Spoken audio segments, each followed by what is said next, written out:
We say what they can't radio. Hey, welcome back, people. Welcome back. Welcome to Melanated Universe, you and I verse. Yep. With your guest, me, Dwayne, and this is my wife, Chanel. There you go. Nice to see you all again. All right. We hope everybody had an awesome weekend. We were on the way here to the studio today. We wanted to. We were reflecting on our weekend, and our weekend was pretty awesome. Let me tell you part about that though is that the missus was tired of my feet sounding like sandpaper against the sheets, right?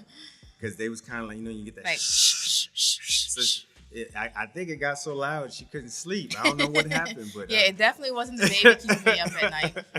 So she treated me to a mani pedi. Yes. Right? Yeah, I get mani pedis. Yeah, and right? men, it's okay to get manis and pedis. When I was younger, I kind of like. I've grown to like somebody rubbing on my feet. Remember when we first took our son? Yeah, he was the same way. Yeah, he was like, no, I don't want to go. And even I was telling him like, yo, it's all right. Yeah, because I'm mature now. So yeah, you could definitely go get your feet did. He's like, no. and then what happened when he went? Oh my gosh! Now he keeps asking me, "Can I get it done again?" No. So as soon as he gets it done, he's like, "So can I do this again like tomorrow?" We're like, "No."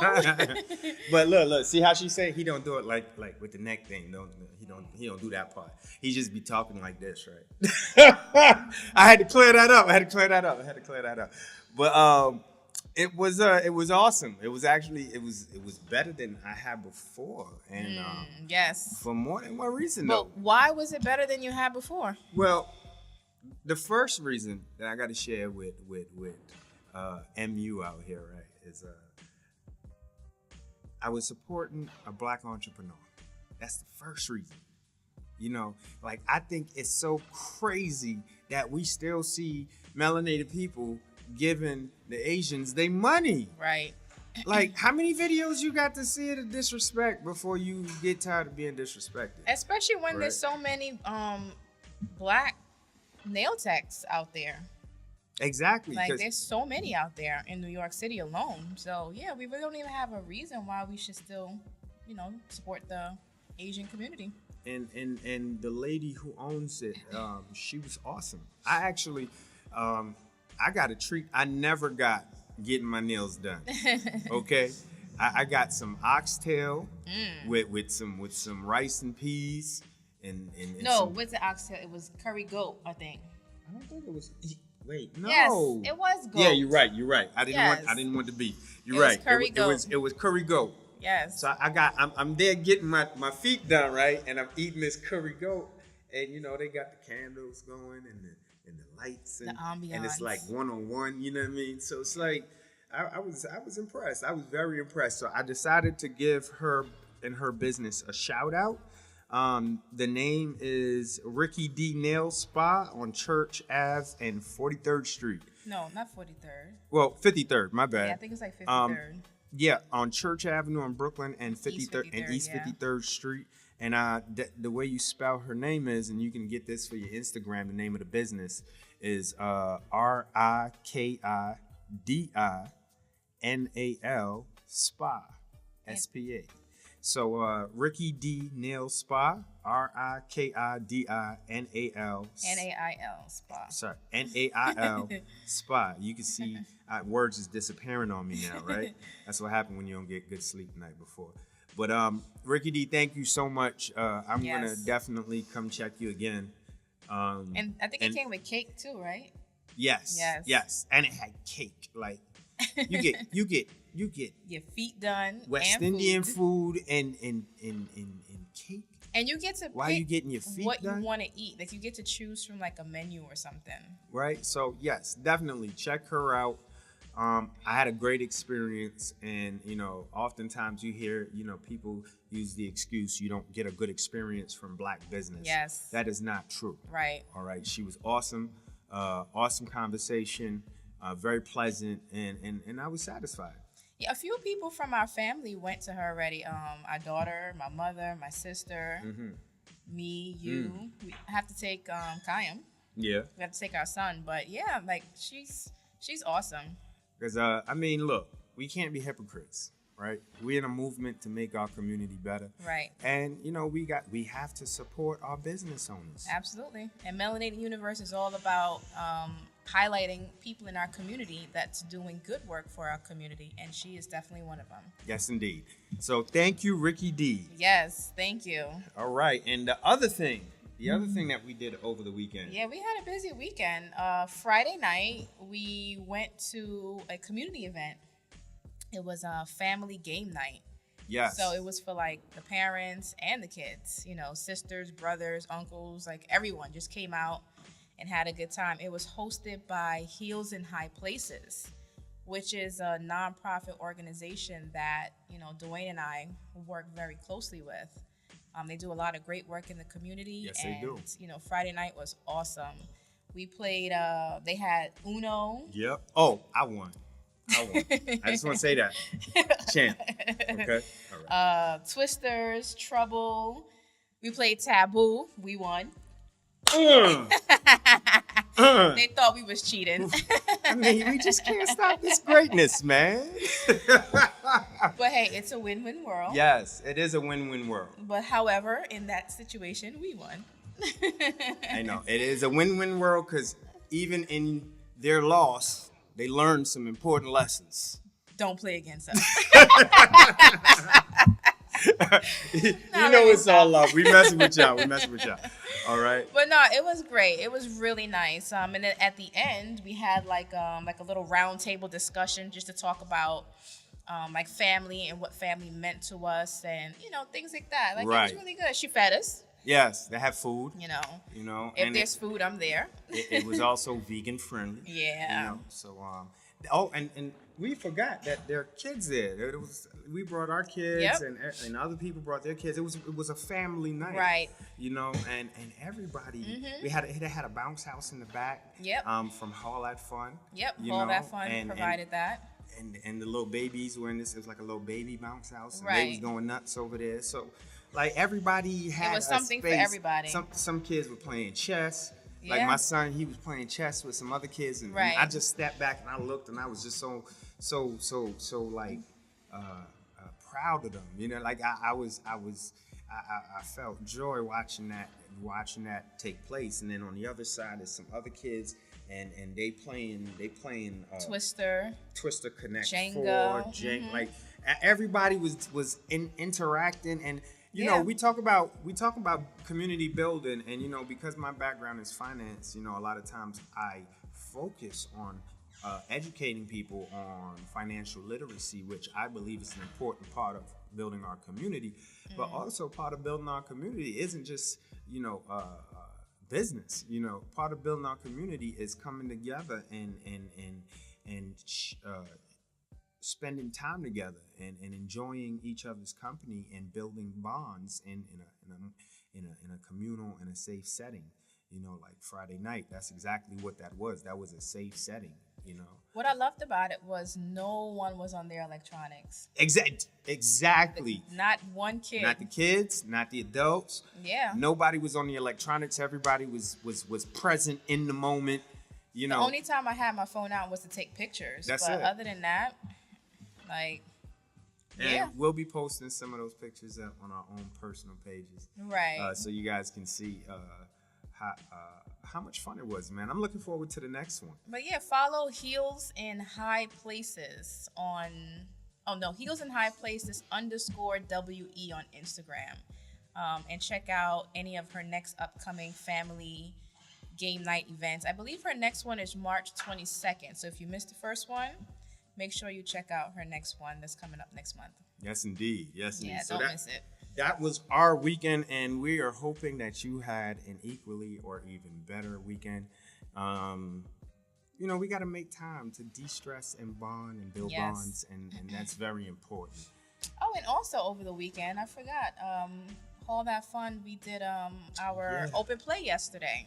Yes. So, as you guys know, Dwayne and I, we have many businesses, one of them being Hall That Fun, Kitty Party Planners and Entertainers. So, we provide entertainment activities for kids. So we had an open play event yesterday at Kitty Science Lab, which is 509 Rogers Avenue. And we had kids from ages 6 to 13 there. And we were there for about 4 hours. And by the end of it, those kids didn't want to leave. Like, they were like literally holding on to our legs, like, no, we're not ready to leave yet. And their parents are like, we gotta go. Yep. Like, it was so much fun. Again, no one was on their electronics. You know, we played potato sack racing. Mm-hmm. You know, we did like a relay race with them. They had so much fun. What else we did? Laser tag. Yes. That was a hit. They had this one little kid that thought he was Rambo. And he like flips over the table like in like some tactical war force kind of thing. It was crazy. But they had so much fun. Yeah, he was about 6 years old. He had good form. He did it. I'm like, who do you think you are, Rambo? He's like, what? I said, you know who Rambo is? He was like, no. I was like, oh. I was like, never mind. Just don't do that again.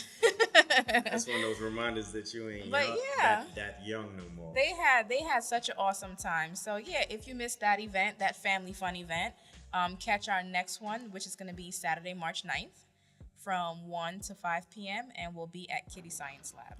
And, you know, like, last thing on that, you know, I was thinking just now when we were talking about it, that when I was a kid, like, growing up in Brooklyn, well, I immigrated from Barbados, but growing up in Brooklyn, you know, we were sidewalk kids, man. We were street kids, like, in the sense that you couldn't see a school break, a holiday that the streets weren't crowded with kids playing, you know, and you know, you can't stop progress, but since these smart devices, you know, you don't see that anymore. Right. You don't see kids enjoying just being physically active, you know, so we want to bring that back, man. We want to bring that back because it will definitely affect your health for the rest of your life. All right, so pretty much our whole weekend was community based, you know, and just family building.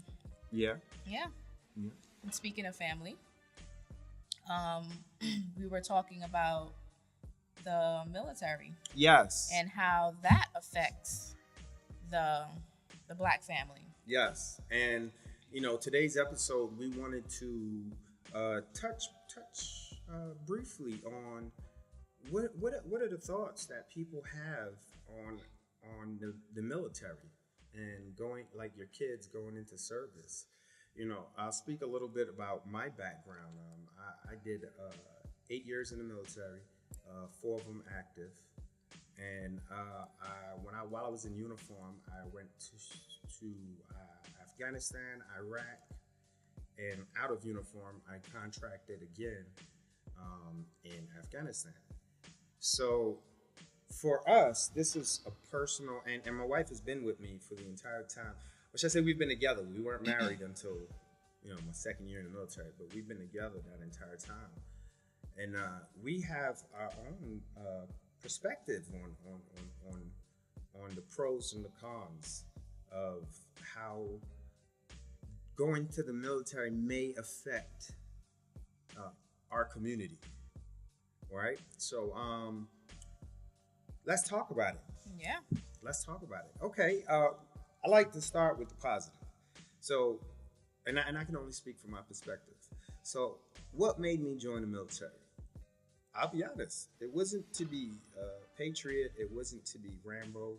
Most of the guys that I know that came from communities like mine, heavily melanated communities, that's not the reasons we joined. We joined for financial security reasons.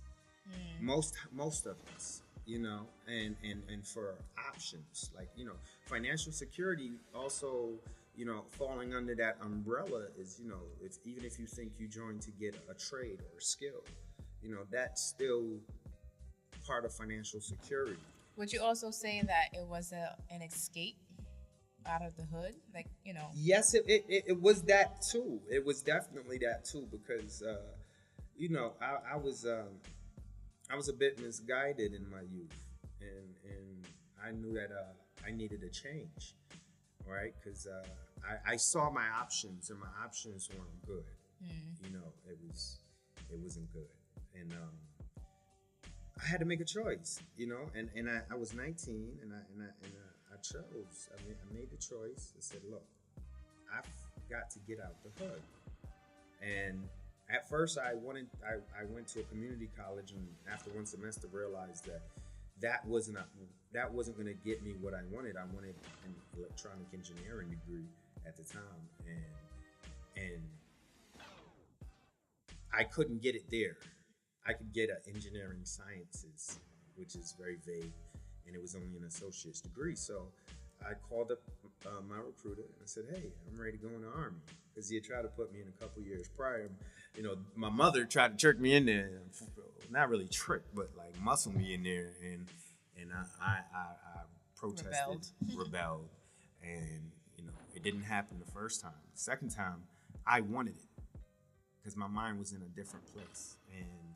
And you know, he was like, are you serious? I said, yeah. And that was the beginning of my military career. In less than 2 weeks, I was off, you know. And little did I know that 6 months later was going to be 9/11, you know, 6 or 7 months later.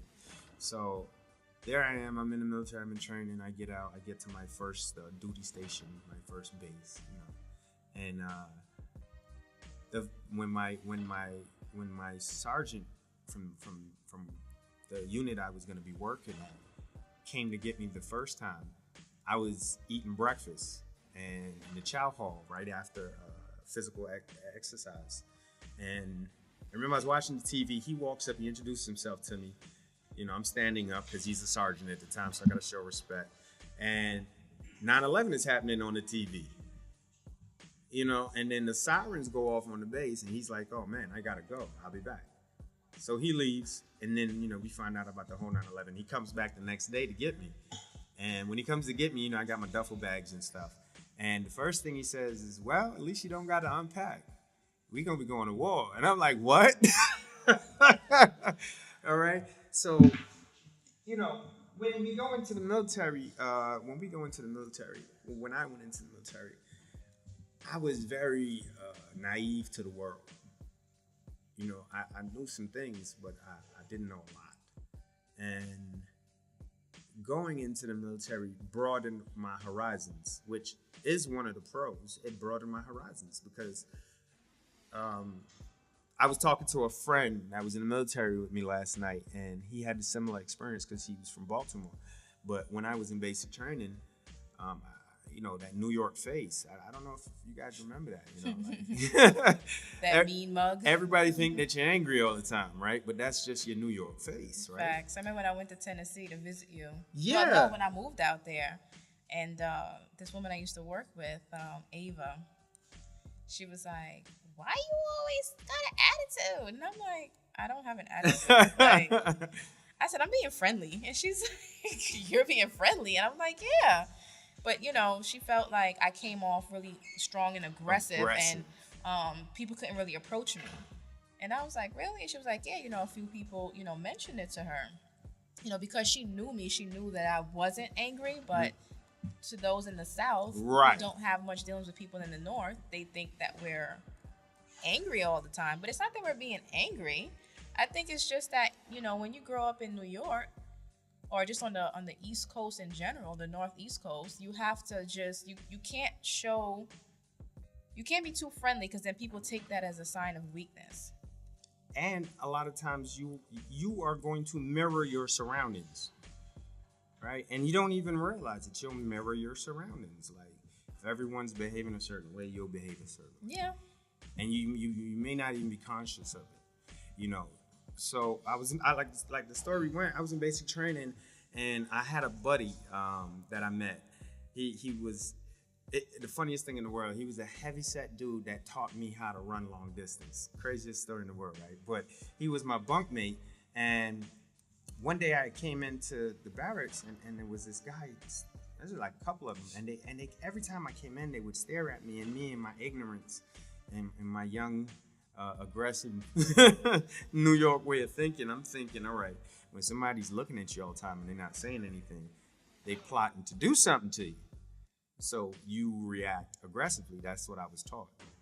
So one day I came in, I couldn't stand anymore, and I'm like, what the bleep you looking at? And everybody got quiet. Now more people looking at me, and now I'm even more frustrated because now everybody's looking at me, right? Mm-hmm. So I must have cussed a couple times, and I'm like, man, these guys are weirdos. In my head, I'm thinking these guys are weirdos, and I go to my bunk, and I'm on the bottom bunk, and Church, he hangs over the top, and he's laughing, right? And we had already created a bond because he behaved like people that I was familiar with, and he was like, hey, New York. And he's laughing. I'm like, man, ain't nothing funny. He's like, hey, New York, man, calm down. This ain't New York no more. He's like, if they're only staring at you because they're curious about you. They want to get to know you. You dress different. You talk different. They want to get to know you. So I'm like, if they want to get to know me, why don't they say something? He was like, because you look angry all the time. Right? So that was my first time really reflecting on my behavior because you don't see it when you're in it. And then I was like, oh, okay, all right. So, it definitely broadened my horizons. I learned how to be more versatile in my behavior. I learned trades. I traveled, I did that. And I had a lot of experience. I met a lot of people, and I learned different cultures. Those are the pros along with the benefits. I mean, let's not. Everyone who knows about the military knows that there's a lot of benefits. It may not pay you the best, but they give you a lot of benefits, right? And the benefits in and out were awesome, right? Now, let's talk about. Well, I'll let the missus tell you about some of her pros because she was a military wife. Well, just in general, when it comes to the military, there are pros and cons, and I do see some benefits of being in the military, such as if you come from a small town or if you come from a place like New York, and most New Yorkers never really left home. So being in the military, a lot of times they send you off to a far off state that you chances are never even visited. So I feel like it does help to give you some type of culture. Mm-hmm. But at the same time, you could also get that from going away to school, or just, saving up money, having your parents save up money when you're a kid. And then when you hit 18 and you finish high school, you use some of them, you take a year off and you travel, like a lot of other communities, they do that. They call it backpacking across Europe or something. Like, in our community, I find that we don't do that. Like, we just go right off to college or we jump right into the military because we don't save up money to plan and prepare for when kids are done with high school so that they can get to experience the world. So a lot of us are forced to, use the military as an option, as their way to get out of their hometown or something like that. And, that's one of the things that I teach in my financial literacy classes that I offer to the community, and those are free classes. I don't get paid for that. We don't know if we knew the tools, like Shana was just saying. If we knew the tools that you could start saving for your children's college from the time they're born, and you just put aside what, $50, $100 a month. What is that? $25 a paycheck. Is it that hard to do? So that when your child is 18, they don't have to worry about getting they don't have to worry about student loans and then paying those loans back for the next 20 years. So how are they going to build wealth? I wouldn't have to go to the military if someone had taught my mom that. But and nowadays days, travel can be so easy. I read this article once. This married couple, they took their money that they got from their wedding, and they spent a whole year honeymooning. And how they did it was going that, what's those Airbnbs? Yeah. It makes traveling affordable now, because instead of staying at an expensive hotel, you can stay at an Airbnb. Hostels, believe it or not. Now, me personally, after seeing that movie Hostel, I got a bag. I'm not staying at nobody's hostel. Yeah. But, I hear hostels are good for, I think, if you're under the age of 30. you're allowed to stay at a hostel. Yeah, like if you're single, like if you have a family, you're not, you know, because it's kind of like a bunch of you in one room, right? Kind of thing like that. And those are like really cheap. Sometimes you get it like $5 a night or something like that. Wow. So there's so many options. Or also one of the things they did, one of the islands or whatever they visited, they asked the person that they were staying at if they can barter. They was like, we'll do work on the premises. Oh, wow. For room and board. Like they stayed there for like a month or two and they did that. So, there's options that, us young people, or our young people, I'm young too, but the younger ones, have that you can travel without having to feel like, okay, well, I have to have a lot of money in order to afford these amenities. Like, no, you really don't. It's just about, putting some money aside so that you can enjoy some of these things and not feel like the military. And I'm not talking bad about the military, but just, introducing other options besides only the military as a means to get out of your hometown or your environment or whatever it is you may be trying to escape. Yeah, I mean, education is the key, and that's why it's great that we're talking about this. Yeah. So that people can know that they have options. There are options out there. I think the reason why, like I said, a lot of us are drawn to the military is financial. Right. It's financial. Yeah. And not only that, but I do believe there is a level of targeting to lower income melanated communities. I don't even think that might just be limited to melanated communities, lower income communities. The military is allowed to go into the public schools and recruit, prospect, without your parents being present. Yeah, like I just think that is entirely wrong. Right. My child isn't old enough to know. My child isn't responsible enough to vote or make or buy a pack of cigarettes, but they're informed enough to sign a life contract. Yeah. Like, you know what I mean? Like that. I don't see how you balance out the two of them. I think there should be. Most people didn't send their kids to school to be targeted by the military, and I've seen and heard recruiters get people in the military, not by really so much focusing on the military, but focusing on their unfortunate life situation.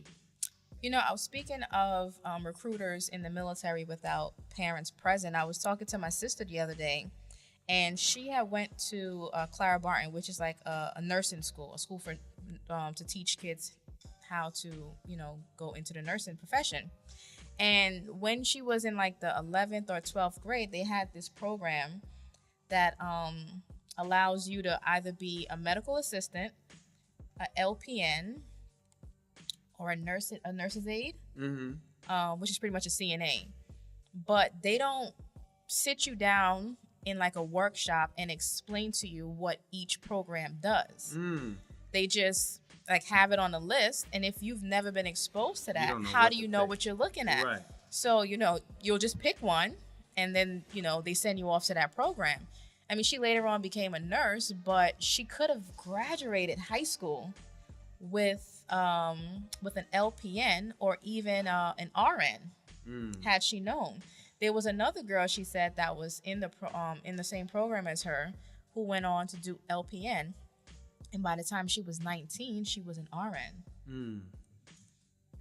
So it's like, hindsight is 20/20. And even when my sister joined the military, she was telling me that, again, because your parents aren't there, the recruiters give you like, you take the exam and then they give you like a list of careers to choose from. Yeah. And they take you in the back and you have a few minutes to just like decide. You don't know what.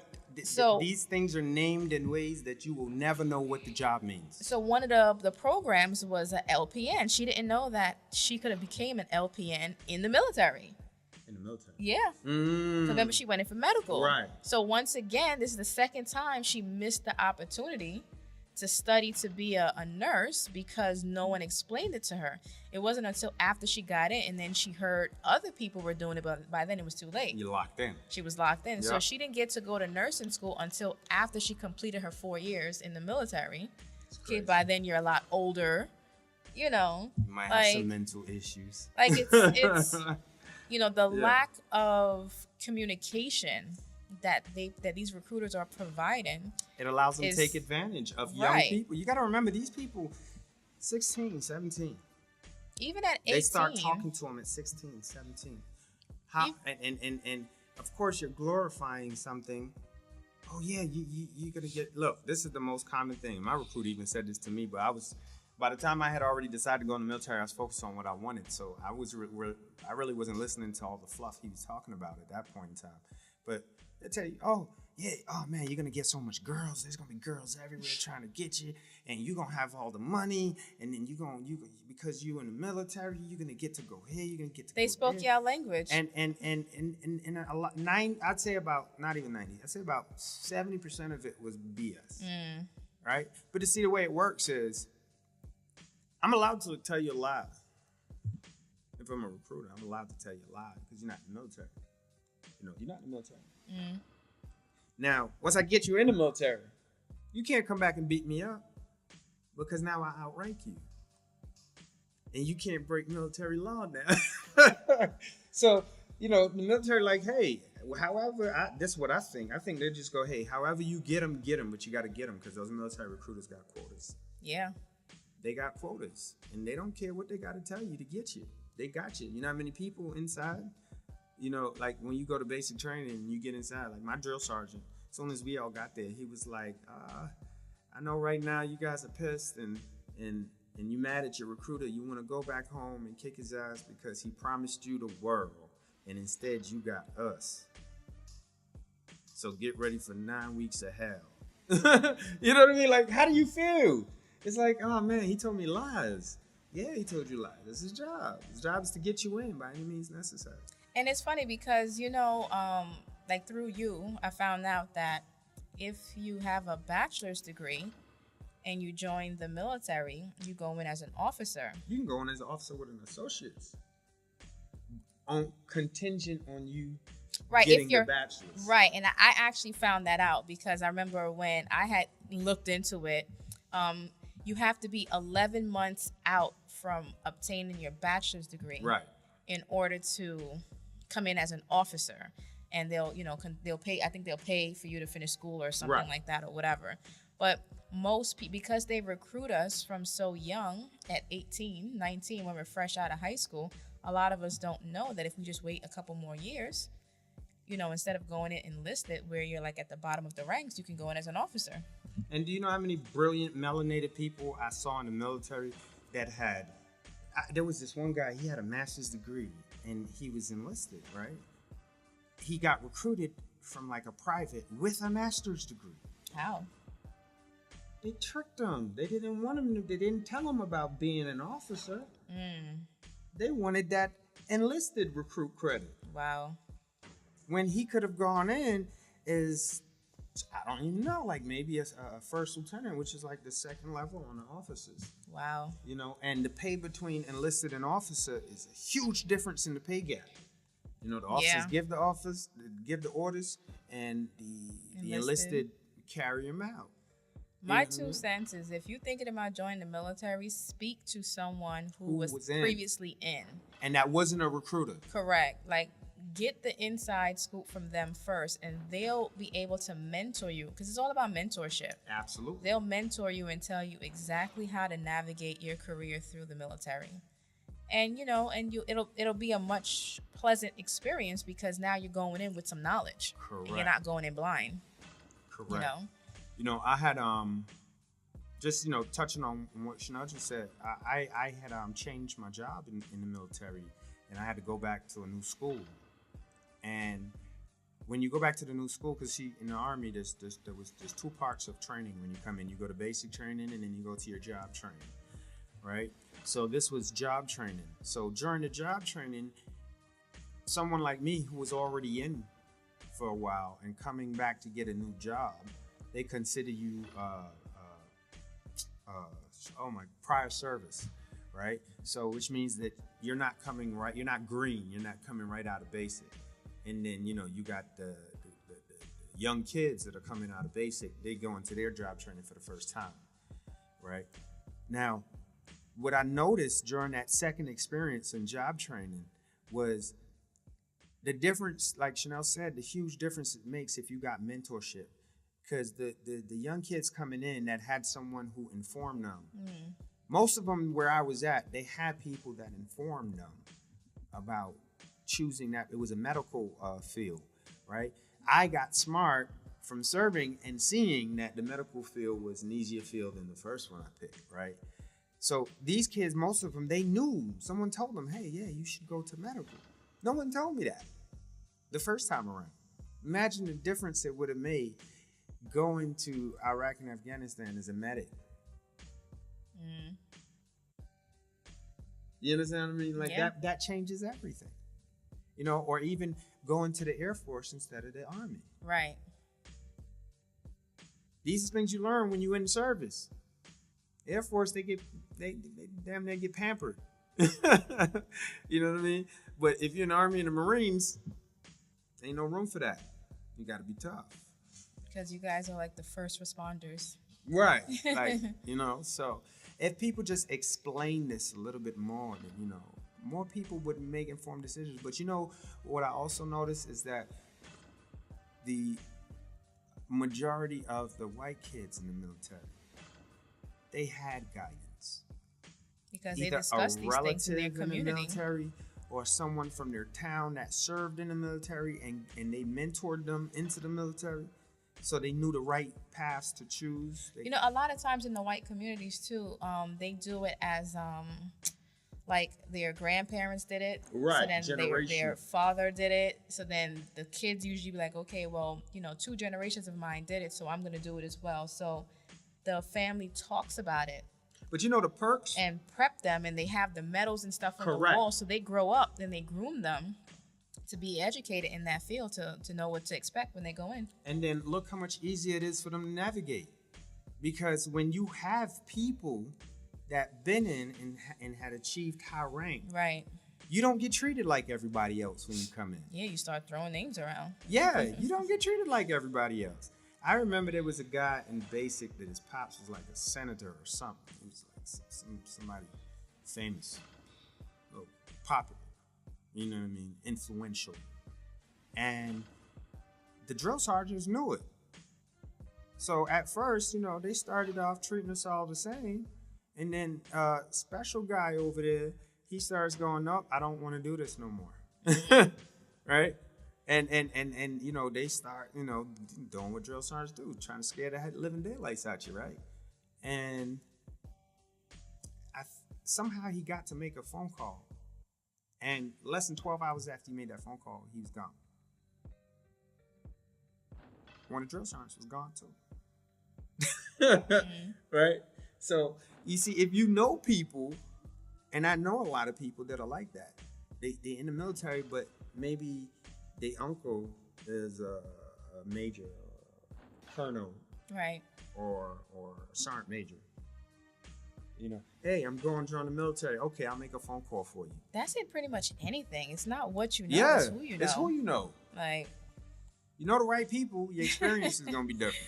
I mean, I remember I've been places, and, you know, if my mother, you know, worked there, or my sister been there or whatever, and they find out, you know, that I'm related to them, they're like, oh, and I'm not gonna lie, yeah, I milked that. You damn right. Ain't nothing wrong with that, because everyone does that. Yeah, I remember we just when I don't was a understand kid, it.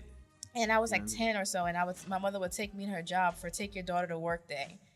And as soon as they find out, you know, whose kid I was, man, you know the amounts of money I used to come home with? I used to get money, clothes, food, you name it. I remember one time, I'm 10, I came home with like $100, a bag full of clothes. They fed me, like, it's all about who you know.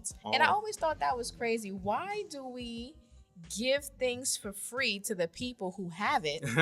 And then to the ones who don't have it, we kind of like shoo them off and kick them out. Like, you go to a restaurant, for instance.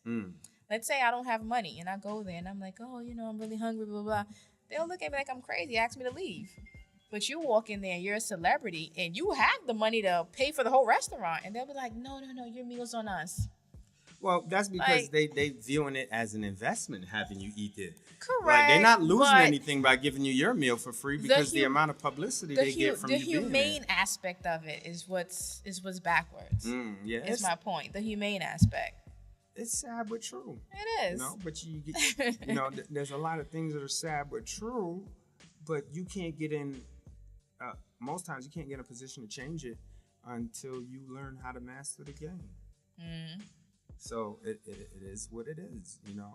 But I find that the military is a lot like college, for instance. You know, you go in expecting to get this big thing out of it, and then you get there and you're like, that's it. That's what I signed up for.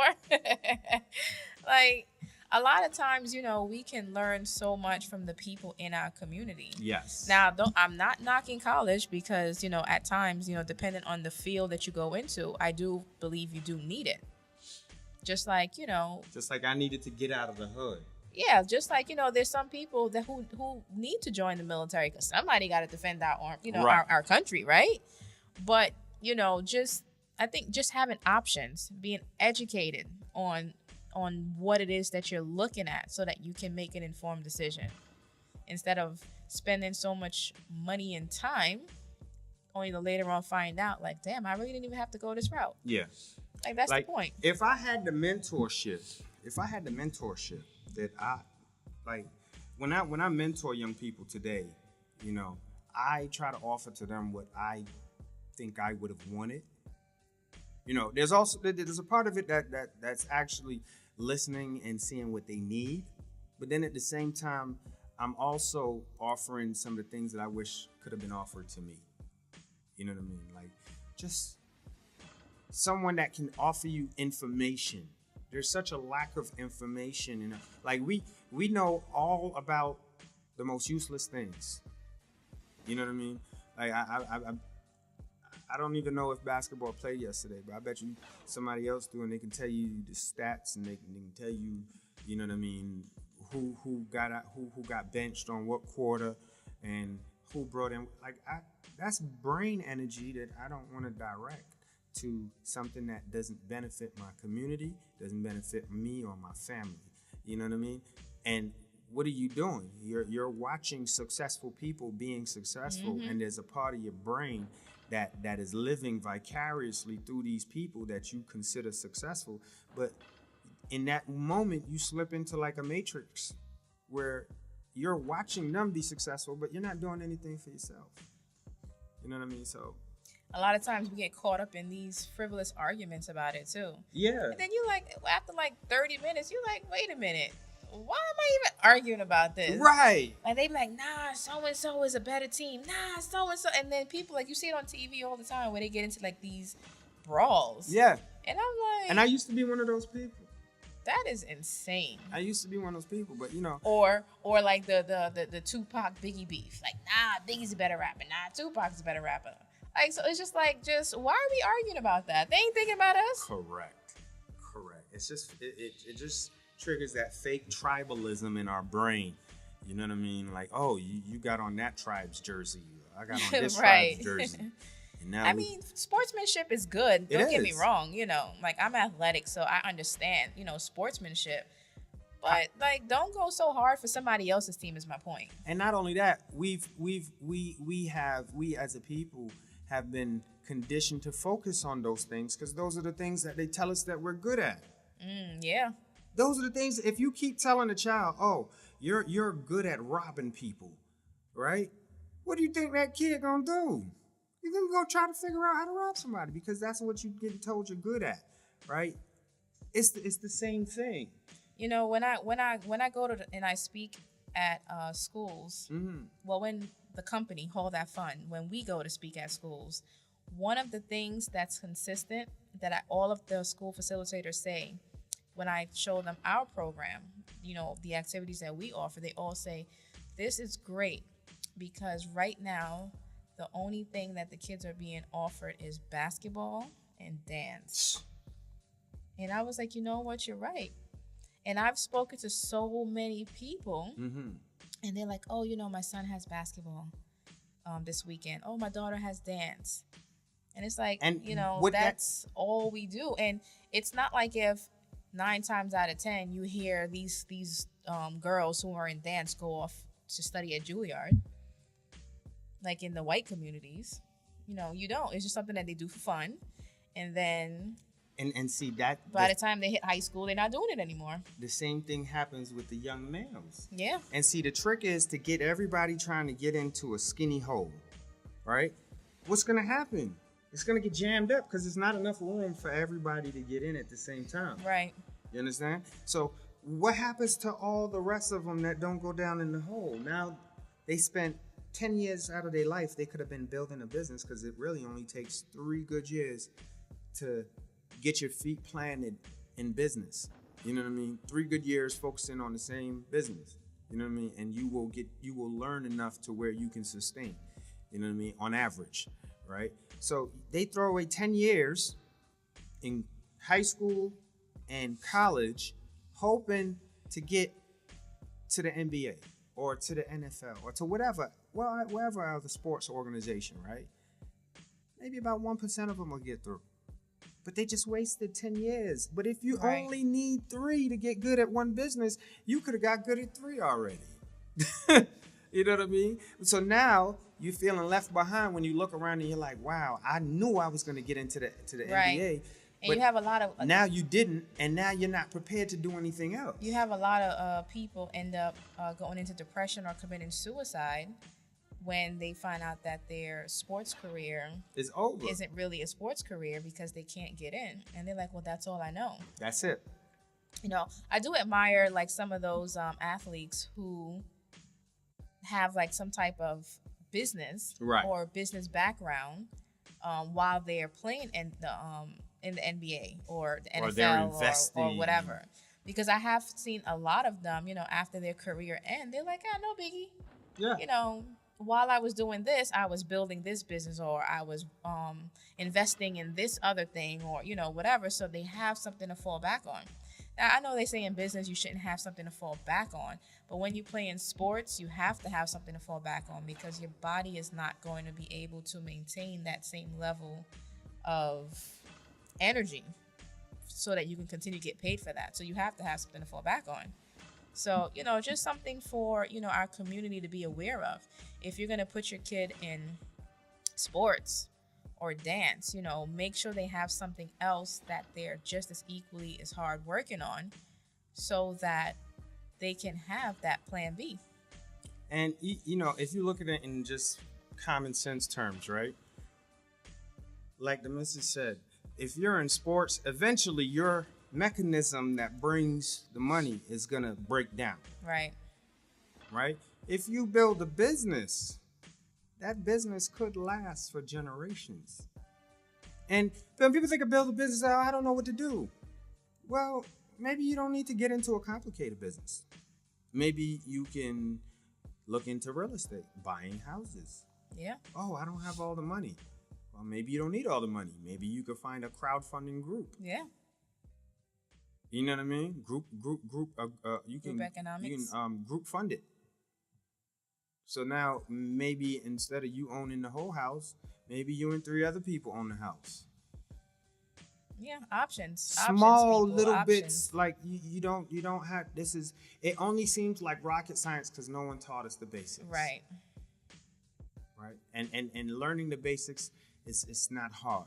You know how many people I've spoken to about crowdfunding, and believe it or not, a lot of us don't know what that is. Mm-hmm. So I'll give them a scenario like if it's 4 of you in a family, why don't the 4 of you put your tax monies together? Aha. Like I've heard this story before. It was a Spanish family. Yeah. And every year they pool their tax monies together. Somebody gets a house. And they buy a house. So if it's 5 of them, each year one of them is getting a house. That's crowdfunding. Just and putting now, your money if together. everybody got a house with a tenant, you're not really paying mortgage. Your tenant is. Right. And they could even, I heard the Chinese, they'll come here to America, and there'll be like 30 of them in like one house. And they're all working like 100 hours a day. With a mission. Yes. And then they all take that money and they buy a business and they build that business up in the Black community, most likely. Mm-hmm. And and once they all get to that point where their businesses are good, now they can start moving out of this one bedroom apartment, pretty much. You gotta duplicate yourself. I mean, in business, Sacrifice. if you want to get free, you're gonna find a way to duplicate yourself, right? And that's me and Chanel, we talk a lot about that because that's where our mindset is now.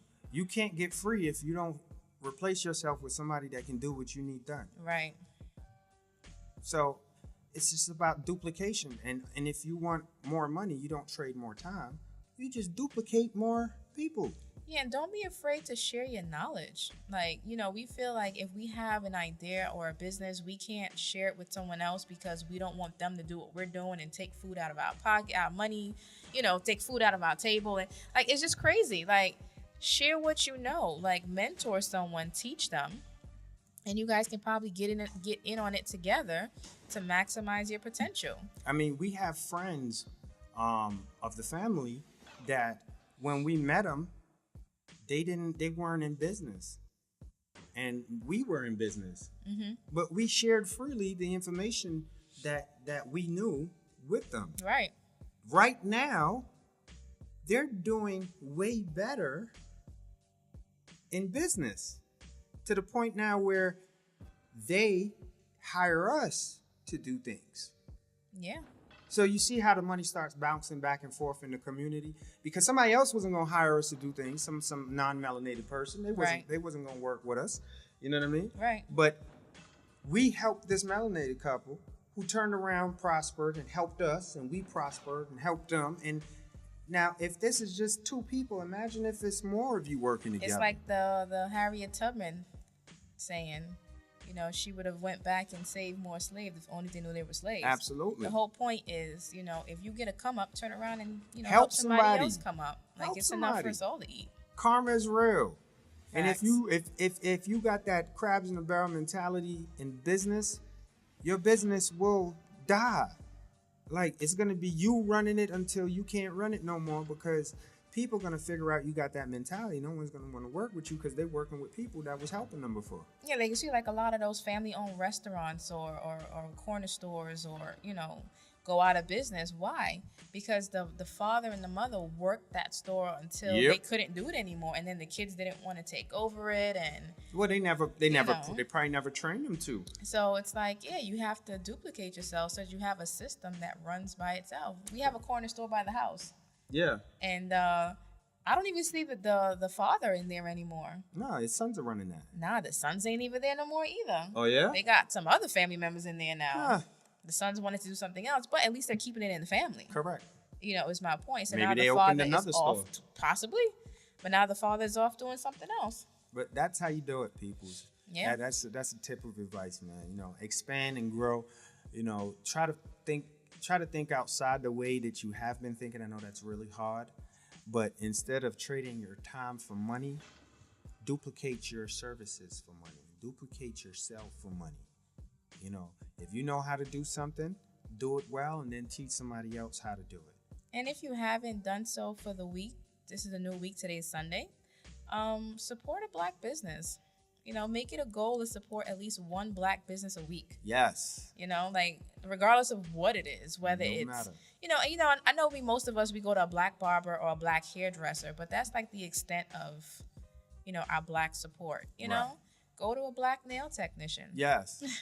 Like Ricky D Nail Spa. Right. Or a Black beauty supply. If you live in Queens, there's one on Linden and Merrick Boulevard, yes. Right across Linden from the Boulevard CVS. And Merrick Boulevard. There's an African family that owns it. Very pleasant African family. Yeah, support a Black business and you'll see the Black dollar start to circulate in our community a little longer. All right. But on that note, we would like to thank you all for joining us again today. Yes, thank you all. When we see you next time, we will have a guest. Yes. So it's a surprise guest. So you're going to have to show up to find out. And we hope that you have a lot of prosperity and health and you get everything that you desire. Correct. And if you want to be a guest on our show, Melanated Universe 98 at Gmail. Send us an email and we will get you on the show. Absolutely. On that note, go build the melanated universe.